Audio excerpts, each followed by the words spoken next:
Cuando nosotros miramos toda la complejidad del funcionamiento del cuerpo humano, nos quedamos asombrados, ¿verdad? Los médicos que tienen la oportunidad de estudiar el funcionamiento de los órganos, cómo trabajan los sistemas en el cuerpo, es algo verdaderamente asombroso. Y una de esas maravillas ocurre cuando están los bebés. Los bebés traen consigo una serie de reflejos que les ayudan en la primera etapa de su vida, cuando salen pues del vientre y empiezan a ver el mundo y a explorar el mundo. Y los médicos, bueno, siempre buscan que esos reflejos estén ahí muy presentes en el bebé. Pues uno los lleva a revisión y le ponen, por ejemplo, el dedo cerca de la boca. Y uno de los reflejos del bebé va a ser que va a querer succionar el dedo, ¿verdad? Y este es un reflejo que le ayuda para que cuando el bebé salga del vientre, entonces pueda amamantarse, pueda tomar del pecho de la mamá. Al momento de sentir, él hace este reflejo. Es una reacción involuntaria. Así como cuando se pega en la rodilla y se mueve, bueno, el bebé tiene este reflejo. Y uno de los reflejos que para mí fue muy tierno, muy impresionante, es el reflejo de la mano. Cuando uno toca la palma de la mano del bebé, ¿qué es lo que hace el bebé? Aprieta fuerte, ¿verdad? Y con todos mis hijos sucedía eso, que pues la mamá puede tener ese vínculo con el bebé porque lo llevó en su vientre, porque lo amamanta, pero el papá a veces no tiene como ese primer o ese vínculo tan directo. Pero recuerdo haber agarrado la palma de la mano de cada uno de los niños y cuando la tocaba me agarraba. Era sin palabras, era como si el niño me dijera: ya salí, papá. Ya te conozco, ya sé que estás aquí, soy chiquito, cuídame, no te vayas. Sentía ese apretón tan fuerte, que sentía esa parte tan bonita del reflejo del bebé. ¿Cuál iba a ser mi sorpresa? Que ese bonito reflejo en el bebé, en unos días, en unas semanas, en unos meses, iba a ser mi peor dolor de cabeza. Porque así como sujetaba tan fuerte mi dedo, él empezaba a agarrar cosas en el suelo, a apretarlas fuertemente, no se las podía quitar y luego echárselas en la boca. Y de esa manera él se dañaba o lloraba porque no podía quitarle.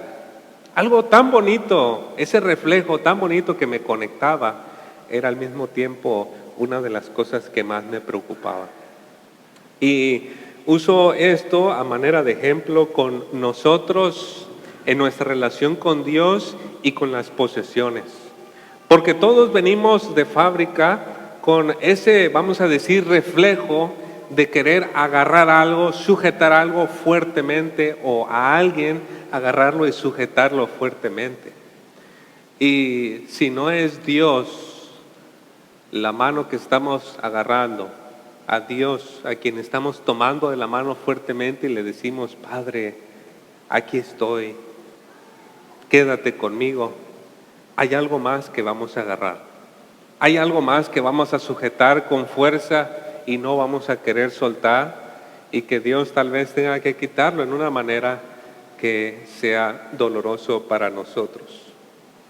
Espero que en la meditación del pasaje que tenemos para hoy, usted encuentre que puede soltar, si hay algo que no es el Señor, que usted puede soltar eso y puede confiar en la mano fuerte, poderosa y amorosa de un Padre Celestial.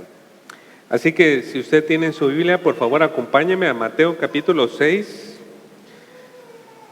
Y era mi intención poder concluir con la sección completa, pero cuando ya vi el número de palabras me di cuenta que tenía que detenerme, así que no vamos a ver la sección completa en el estudio, pero sí me gustaría que por lo menos la podamos leer. Estamos en Mateo capítulo 6, versículos 25 al versículo 34. Cuando usted lo encuentre, quiero pedirle de favor que me acompañe poniéndose de pie. Voy a leer la palabra de Dios. Nos dice: por tanto os digo, no os afanéis por vuestra vida, qué habéis de comer o qué habéis de beber, ni por vuestro cuerpo, qué habéis de vestir. ¿No es la vida más que el alimento y el cuerpo más que el vestido? Mirad las aves del cielo, que no siembran, ni siegan, ni recogen en graneros, y vuestro Padre Celestial las alimenta. ¿No valéis vosotros mucho más que ellas? ¿Y quién de vosotros podrá, por mucho que se afane, añadir a su estatura un codo? Y por el vestido, ¿por qué os afanáis? Considerad los lirios del campo, cómo crecen, no trabajan ni hilan, pero os digo que ni aun Salomón con toda su gloria se vistió así como uno de ellos. Y si la hierba del campo, que hoy es y mañana se echa en el horno, Dios la viste así, ¿no hará mucho más a vosotros, hombres de poca fe? No os afanéis pues diciendo qué comeremos o qué beberemos o qué vestiremos, porque los gentiles buscan todas estas cosas, pero vuestro Padre Celestial sabe que tenéis necesidad de todas estas cosas. Mas buscad primeramente el reino de Dios y su justicia, y todas estas cosas os serán añadidas. Así que no os afanéis por el día de mañana, porque el día de mañana traerá su afán. Basta cada día su propio mal. Vamos a orar. Una vez más, Padre Celestial, alzamos nuestra mirada a usted, Señor, para pedir su ayuda, su misericordia. Que su palabra venga a nosotros, Señor, y que nos ayude a andar por fe, no por vista.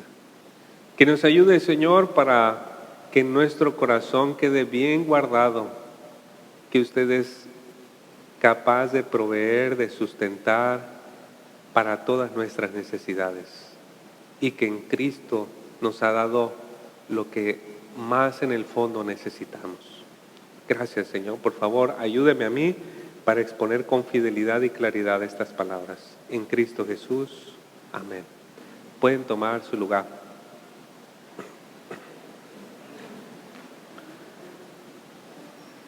Amados hermanos, acabamos de leer una porción de la Escritura que es muy bella, ¿no es cierto?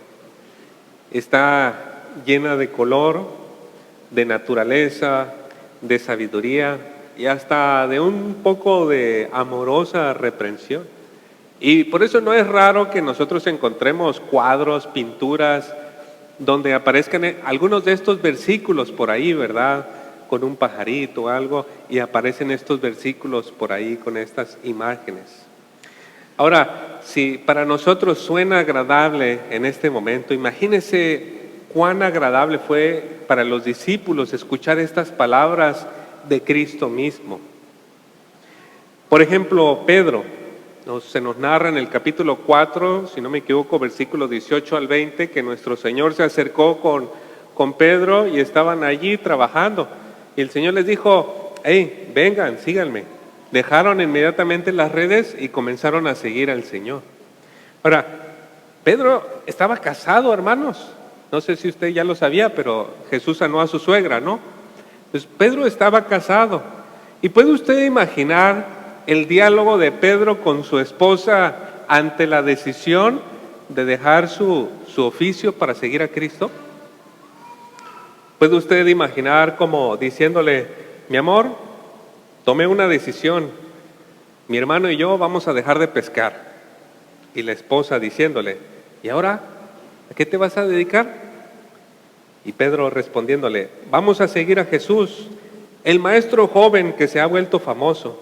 Él nos llamó a seguirle. Ahora, mujeres, si Pedro hubiese sido su esposo, ¿qué le hubieran dicho? Ayúdenme un poquito.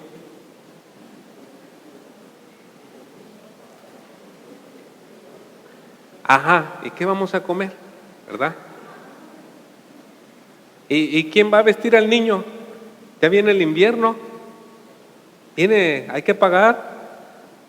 los impuestos, hay que esto, hay que el otro, ¿verdad? La esposa hablando con Pedro. Y son preguntas que surgen naturalmente. La esposa ve mucho por esas situaciones, ¿no? Y nuestro Señor no iba a dejar que sus discípulos se quedaran con esas preocupaciones.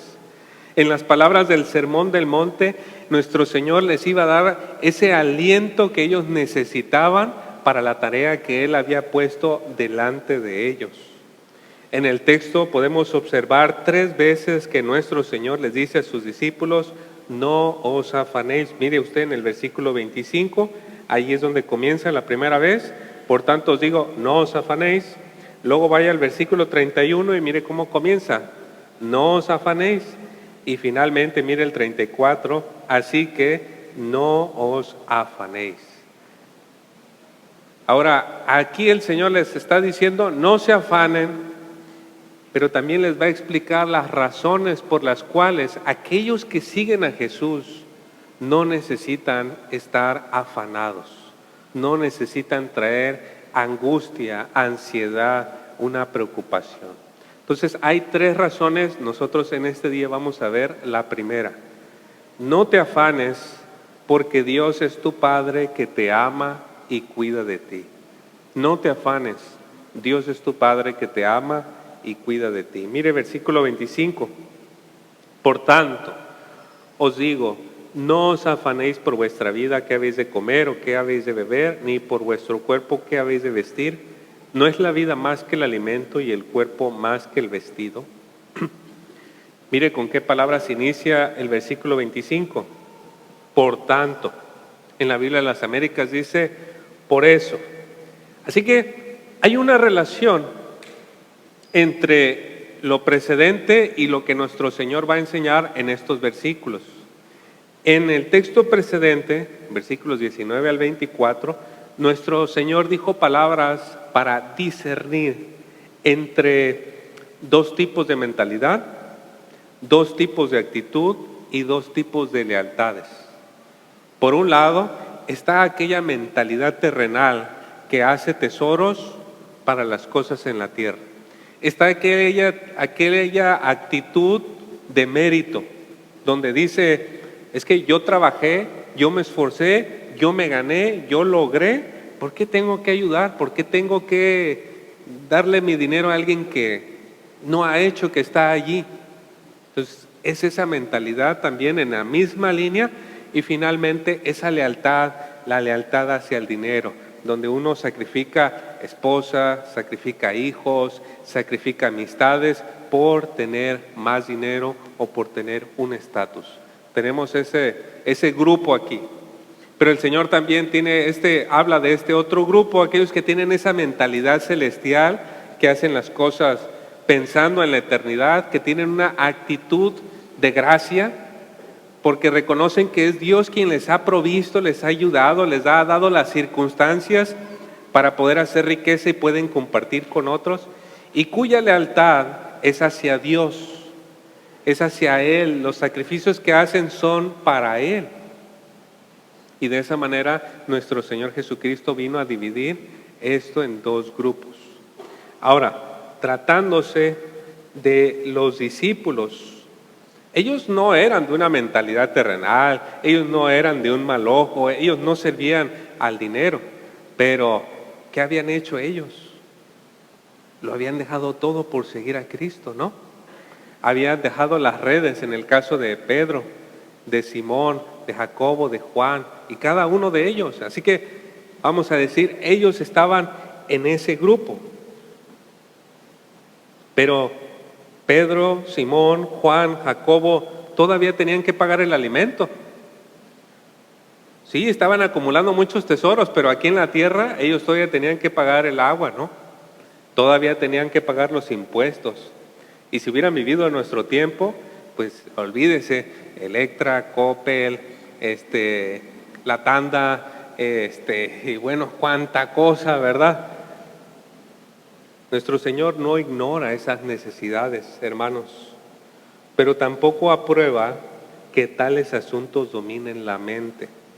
Por eso nuestro Señor le dijo a sus discípulos y a nosotros: no se afanen, no se preocupen, no se pongan ansiosos por estas cosas. En la Biblia la palabra afán tiene dos matices, uno positivo y uno negativo. O sea, hay una preocupación que sí es sana, hermanos, y la Biblia lo menciona. Hay una preocupación que sí es sana, pero la que está hablando nuestro texto es una preocupación negativa, es una preocupación mala. Y a veces la línea que divide entre uno y lo otro no es muy claro, pero nuestro Señor está hablando aquí de la preocupación que es mala. ¿Y cuál es esa preocupación? La preocupación que nuestro Señor exhorta a dejar es aquella en la que se busca la seguridad o felicidad últimamente en objetos o posesiones. Enfatizo eso, hermanos. La preocupación que nuestro Señor exhorta a dejar es aquella en la que se busca la seguridad o felicidad últimamente en objetos o posesiones. En cierta ocasión vi una entrevista que le hacían a un hombre que había sido pobre y ahora era un hombre rico. Y el que le entrevistaba a este hombre, y tal vez ustedes también ya vieron esa entrevista, le preguntó el entrevistador: ¿el dinero compra la felicidad? ¿El dinero compra la felicidad? Y me llamó mucho la atención la respuesta de este hombre, porque él fue pobre, ¿no? Y ahora era rico y se veía tan resplandeciente, tan contento, tan feliz. Y la respuesta de este hombre fue: cuando fui pobre, nunca fui feliz. Esa fue su respuesta. Cuando fui pobre, nunca fui feliz. Y de ahí este hombre procedió a hablar acerca de cómo ahora el dinero le permitía invitar a su esposa a salir a comer, cómo le permitía comprar cosas y así, de esa manera, disfrutar la felicidad. Y quiero decir algo, yo estoy completamente de acuerdo con ese hombre que no pudo experimentar la felicidad sin el dinero. No creo en lo más mínimo que él haya mentido, pero la experiencia de ese hombre no se puede generalizar para todo el mundo. ¿Qué tal si el entrevistador hubiera ido con el profeta Habacuc y le hubiese dicho: Habacuc, ¿el dinero compra la felicidad? ¿Qué hubiera respondido? Bueno, usted lo tiene ahí en los versículos Habacuc 3, 17 y 18. Esta es su respuesta, ¿verdad? Aunque la higuera no eche brotes, ni haya fruto en las viñas, aunque falte el producto del olivo y los campos no produzcan alimento, aunque falten las ovejas del redil y no haya vacas en los establos, con todo, yo me alegraré en el Señor, me regocijaré en el Dios de mi salvación. Ahora, Habacuc no estaba hablando de esto como una situación hipotética, como, bueno, imaginemos que no tenemos. Pues sí, yo me puedo gozar. No. Habacuc estaba viviendo la situación que él describe.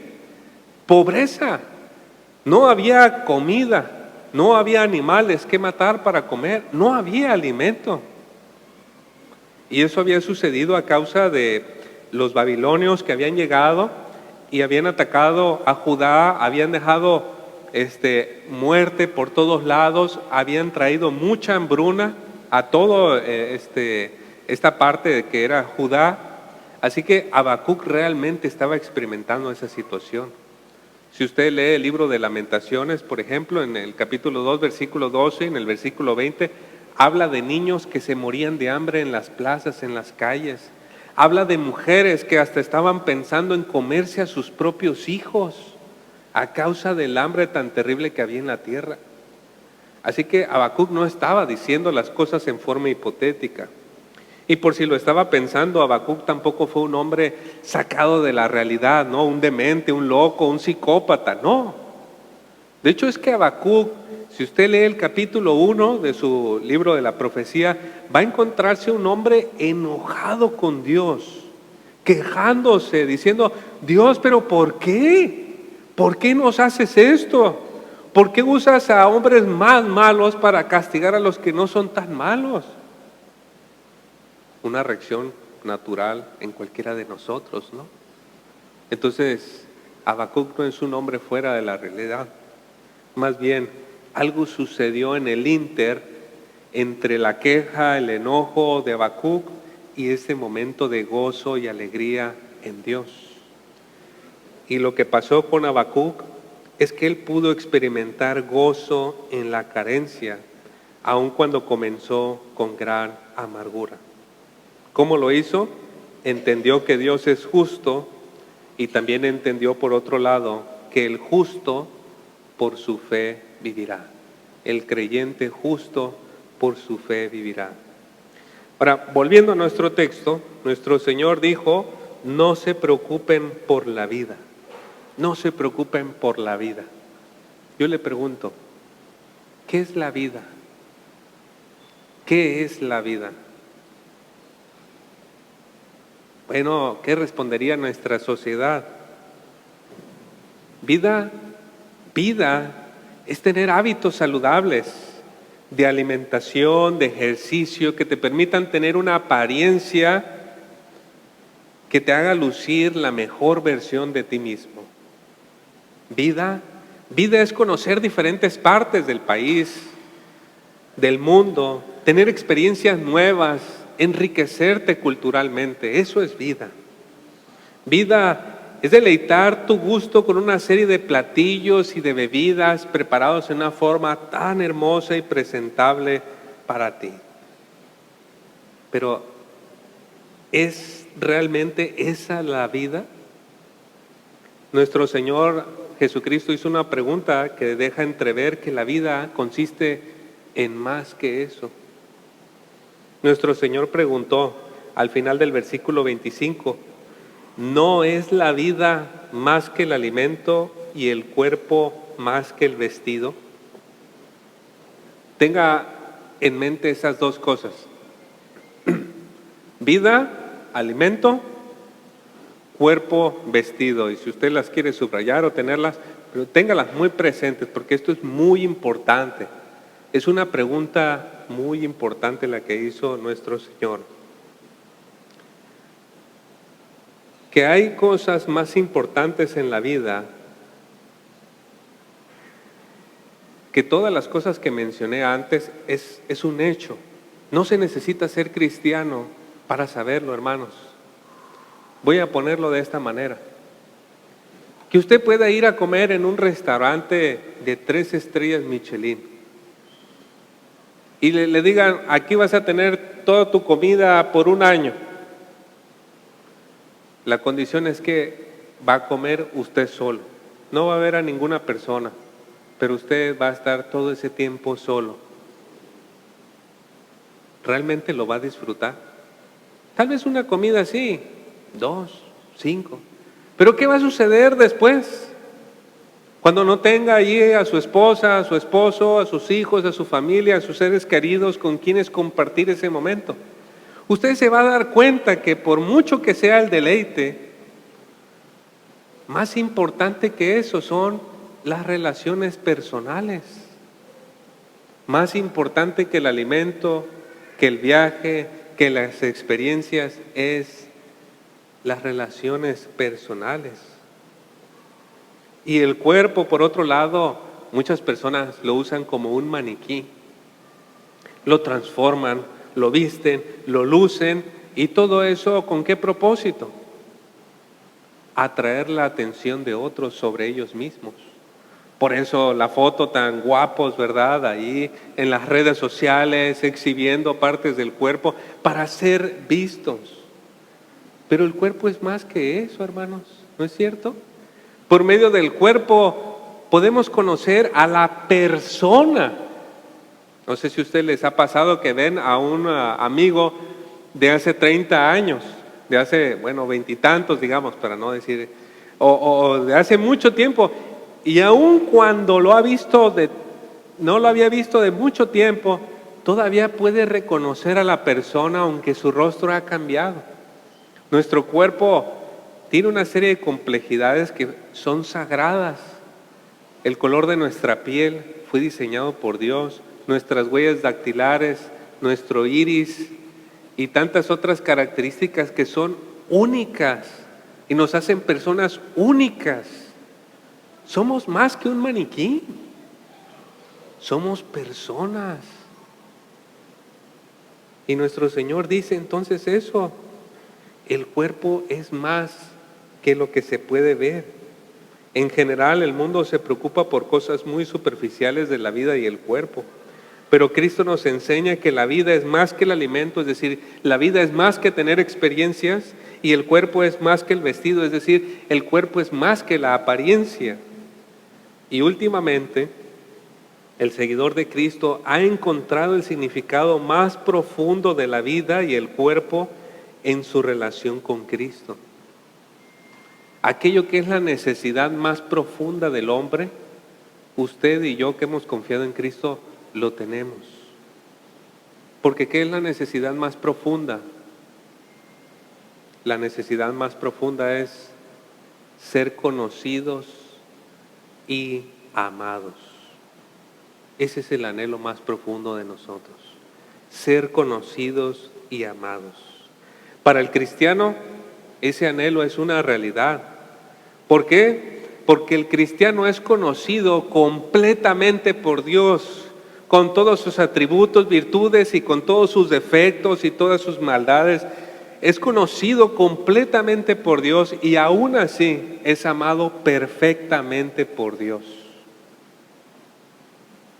Así que la vida es más que el alimento, es tener relaciones con personas, relaciones personales, y en Dios, en Cristo, podemos tener la relación más profunda y cercana. El cuerpo es más que el vestido, y con Cristo podemos tener este entendimiento de nuestra identidad, quiénes somos, para qué estamos aquí. En Cristo tenemos todo. El apóstol Juan escribió en 1 Juan 3:1, mirad cuán gran amor nos ha otorgado el Padre para que seamos llamados hijos de Dios. Así que, hermanos, esta es una pequeñita resumen de esto. Aún si llegamos a carecer del alimento, aún si llegamos a carecer del vestido, la necesidad más básica está satisfecha en Cristo. La más importante está satisfecha en una relación con Dios. Nuestro Señor dijo, esta es la vida, en Juan 17, esta es la vida eterna, que te conozcan a ti, que tengan una relación contigo, el único Dios verdadero, y a Jesucristo a quien has enviado. De modo que si usted y yo tenemos una relación personal con Dios y tenemos una relación personal con Jesucristo, tenemos vida, pero no cualquier vida, la más importante, tenemos vida eterna. Y usted me va a decir, sí, pastor, está bien, ok, estoy de acuerdo, pero tenemos que comer, tenemos que... sí, Cristo no se olvida de eso.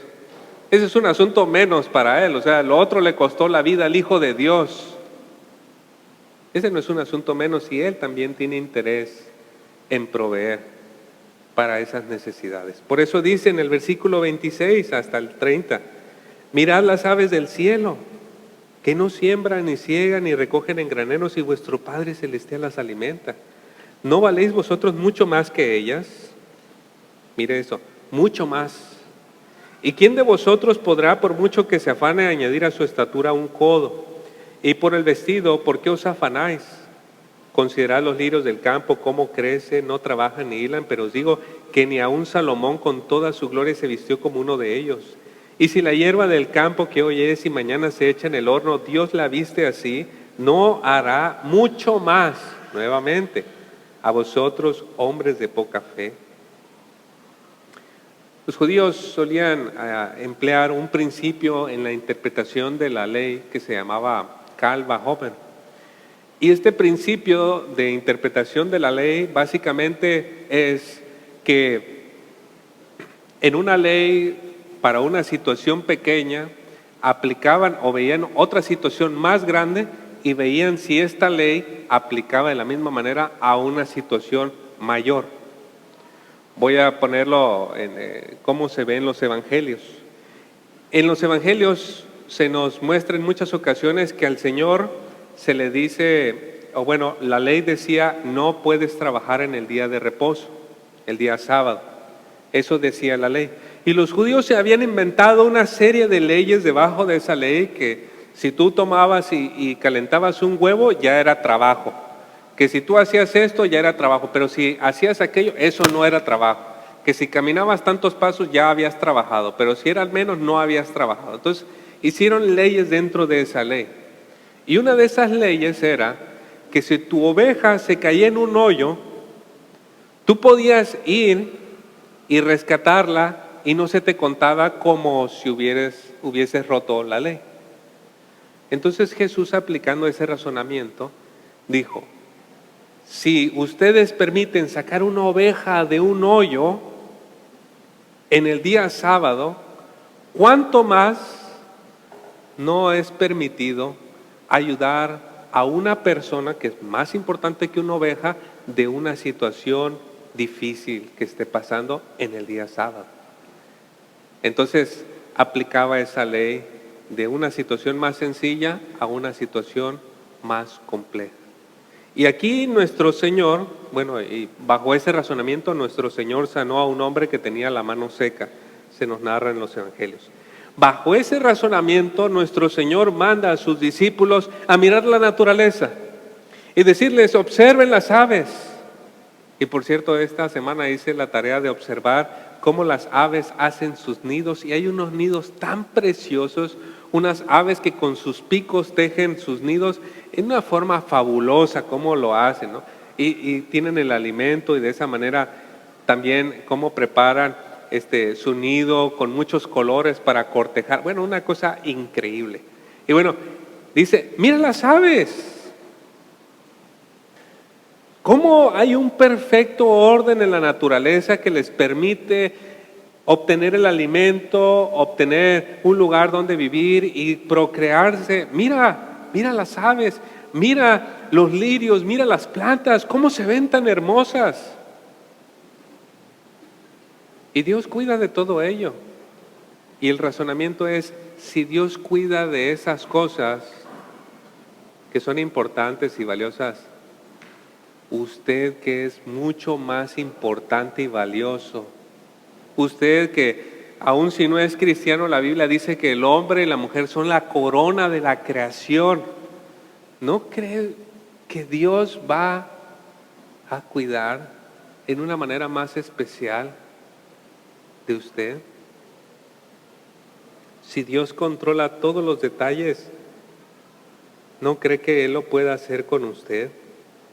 Ahora debemos de saber que Dios es muy activo en el cuidado de su creación. Algunos piensan que Dios es como un relojero que echó a andar el reloj y lo dejó, y 2000 años después dice, a ver cómo va mi creación. No. Dios está muy activo en el sustento y el cuidado de su creación. Nos dice el Salmo 145, 15 y 16. A ti miran los ojos de todos y a su tiempo tú les das su alimento. Abres tu mano y sacias el deseo de todo ser viviente. Claro, es un poema, pero al final del día ilustra el punto. Dios es quien está en control y sostenimiento de su creación. Ahora, cabe resaltar algo que por obvio a veces llegamos a olvidar o ignorar. El alimento a los pajaritos no les cae del cielo, ¿verdad, hermanos? No abren su piquito y les cae. ¿Qué tienen que hacer? Tienen que trabajar. Y Dios les ha dado las facultades para ello, sus alas, su cuerpo, su naturaleza. Dios la ha dado para que ellos puedan hacer su trabajo y puedan recibir o puedan tener el alimento. Y ciertamente si eso ocurre con ellos, también con nosotros. Dios le ha dado talento, Dios le ha dado habilidad, Dios le ha dado inteligencia, Dios le ha dado fuerzas para que usted pueda obtener el alimento. Pero hay que decir, al final del día, Dios es el que crea las condiciones para que usted reciba eso. Si Dios decide alterar ese orden, ni usted ni yo tendríamos comida, nos mataríamos unos a otros. Solamente recuerde el huracán Odil, ¿verdad? Dios quitando las condiciones de trabajo, Dios quitando las condiciones para poder obtener, y la gente se vuelve loca. Pero es Dios quien crea las condiciones, es Dios quien ayuda a que llegue ese cliente, es Dios quien pone a esa persona, es Dios quien manda los recursos para que lleguen en su tiempo, es Dios quien está entretejiendo todas esas cosas, lo que los teólogos llaman la providencia o la mano invisible de Dios moviéndose, todos esos hilos tan complejos para que usted y yo trabajando podamos llegar a tener el sustento. ¿Por qué nos preocupamos entonces? ¿Por qué nos afanamos? El afán nada logra, hermanos. Versículo 27, ¿qué nos dice? ¿Y quién de vosotros podrá, por mucho que se afane, añadir a su estatura un codo? Otra traducción, la Biblia de las Américas, dice: ¿y quién de vosotros, por ansioso que esté, puede añadir una hora al curso de su vida? El afán, usted preocúpese todo lo que quiera, todo lo que quiera, y vea qué consigue con la preocupación. No se logra nada. El afán no logra nada. Bueno, le voy a decir que sí logra, ¿verdad, hermano Luis? Presión arterial alta, insuficiencia cardíaca, diabetes, obesidad, depresión o ansiedad, problemas de la piel, problemas menstruales, y sígale la lista, ¿verdad? Por eso uno va al doctor y ¿qué le dice? Es estrés. Todavía no le hacen ni el diagnóstico. Es estrés. Eso es lo que sí logra la ansiedad. Para empezar a concluir, hermanos, si creemos que Dios es nuestro Padre, entonces no existen verdaderas razones para estar afanados. Dios nos ha suplido nuestras necesidades más importantes, proveyendo un sacrificio a su Hijo Jesucristo para que nosotros podamos tener una relación con Dios. Dios nos ama más que al resto de su creación. Los pajaritos se alimentan, la hierba se viste, pero Dios nos ama más que a estos parte de su creación. Y Dios también sustenta a su creación. Y si Él lo hace, le puede sustentar a usted y a mí. Lo que nos queda, hermanos, es esa reprensión al final del versículo 30. Y si la hierba del campo que hoy es y mañana se echa en el horno, Dios la viste así, ¿no hará mucho más a vosotros, hombres de poca fe? Ese es el desafío que nos queda, hermanos. ¿Lo cree usted? ¿Cree usted en estas palabras? Porque el Señor le está diciendo a sus discípulos: mira, como no lo crees mucho, por eso sí te preocupas tanto. Y nos está haciendo un llamado a confiar en Él, a agarrar estos versículos y encarnarlos en nuestro corazón. Y a decir: Señor, quiero tomarme de tu mano y quiero caminar contigo.